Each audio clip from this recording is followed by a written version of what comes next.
ఇంత 26 మంది చనిపోతే మత ప్రాతిపాదికని చంపినా కానీ మన సెక్యులర్ వాదులు, సో కాల్డ్ సూడో సెక్యులరిస్ట్, వాళ్ళు ఏం మాట్లాడుతున్నారు? మతవాడికి చంపలేదంటారు. చనిపోయిన మధుసూదన్ గారి భార్య, అందరూ వాళ్ళ అబద్ధాలు చెప్తారు. వాళ్ళు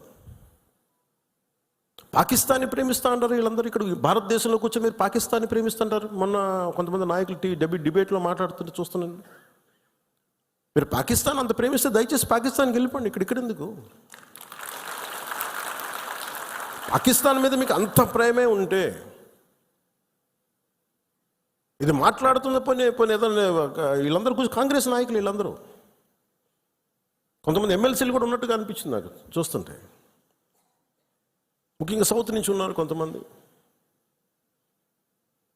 సీనియర్ కాంగ్రెస్ నాయకులేం. కాంగ్రెస్లోనే విభేదం ఉంది. మేము వెళ్ళిపోతే మీరు పాకిస్తాన్ని, మీరు భారతదేశంలో దాడి జరిగినప్పుడు భారతదేశానికి నిలబడాలి తప్ప పాకిస్తాన్కి నిలబడతాం మీరు సెక్యులరిజం అంటే అది ఏ ససేమిరా ఎవరు ఒప్పుకోరు. ఇక్కడ ఆ బలం మనం చూపించాలి. మనం ప్రాణాలు పోతే తిరిగి వస్తాయా?